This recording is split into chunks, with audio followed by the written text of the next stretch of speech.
सुन मेरे दिल के एपिसोड 11 की शुरुआत होती है तो बिलाल और सदफ ऑफिस में बैठे होते हैं। बिलाल सदफ से कहता है कि तुम मेरे साथ अमेरिका नहीं जाओगी और क्योंकि आपको देखकर मुझे आपके अब्बा की याद आती है और आप मुझ पर भरोसा रखिए कि जावियर ठीक होकर ही वापस आएगा। ऐसे में सदफ उससे पूछती है कि डोनर मिल गया और क्रॉस मैचिंग हो गई।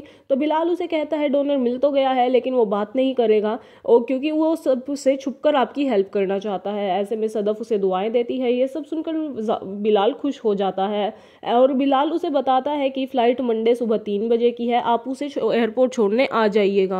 और जब वो सदफ ऑफिस से बाहर आती है तो हमशा उसे बाहर आते देख लेती है और अमार को जाकर बताने लगती है, लेकिन अमार वहां पर बेहोश हुआ रहता है। तो वो उसे हॉस्पिटल लेके जाती है और हॉस्पिटल में डॉक्टर उसे बताता है कि उसने स्लीपिंग पिल्स ले ली है, इसकी वजह से वो इतनी ज्यादा उसकी तबीयत खराब हो चुकी है।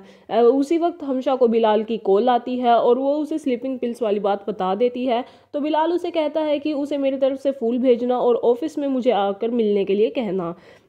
वहीं दूसरी ओर सदफ और फरजाना आपस में बात कर रही होती है। फरजाना डरी हुई होती है तो ऐसे में सदफ उसे कहती है आप उस पर भरोसा रखो और डरो मत। सदफ फरजाना से कहती है कि बिलाल ने मुझे कहा है कि जावियार को कुछ नहीं होगा और मैंने भी उसकी बात को मान लिया है। दोनों जब चाय पीने बैठते हैं तो फरजाना उसे कहती है कि मुझे अब तुमसे डर लगने लगा है, जावियार की बीमारी से नहीं।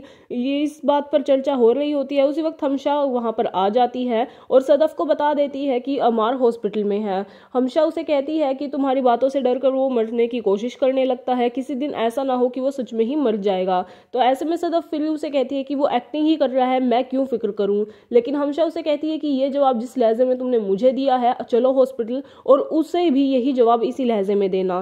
पहले तो वो जाने में आनाकानी करती है लेकिन बाद में सदफ मान जाती है और हॉस्पिटल चली जाती है।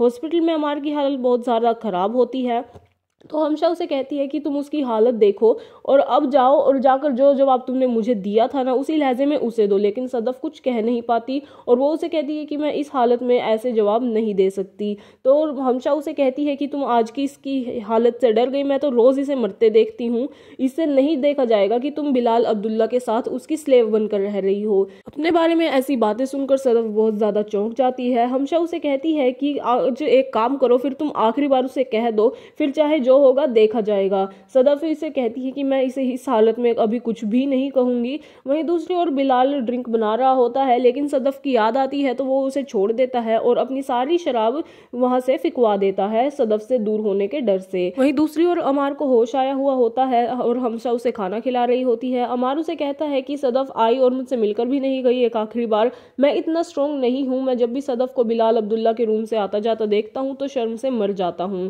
हमशा कहती है कि मैंने बता दिया है उसे कि क्या बात है और तुम उस पर शक कर रहे हो।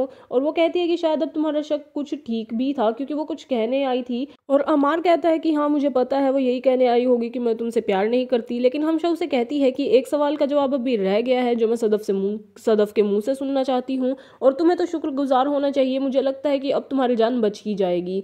वहीं दूसरी ओर सदफ के पास बिलाल की कॉल आती है और वो दोनों फ्लाइट की बातें करते हैं और उसके बाद सदफ जावियार को एयरपोर्ट ड्रॉप करने आ जाती है। वहां पर बिलाल अब्दुल्ला भी आ जाता है और अजीब बात तो ये कि वहां पर अमार भी होता है जो जावियार को फूल देकर कहता है कि गेट वेल सून और उसके बाद वो वहां पर फ्लाइट में चले जाते हैं।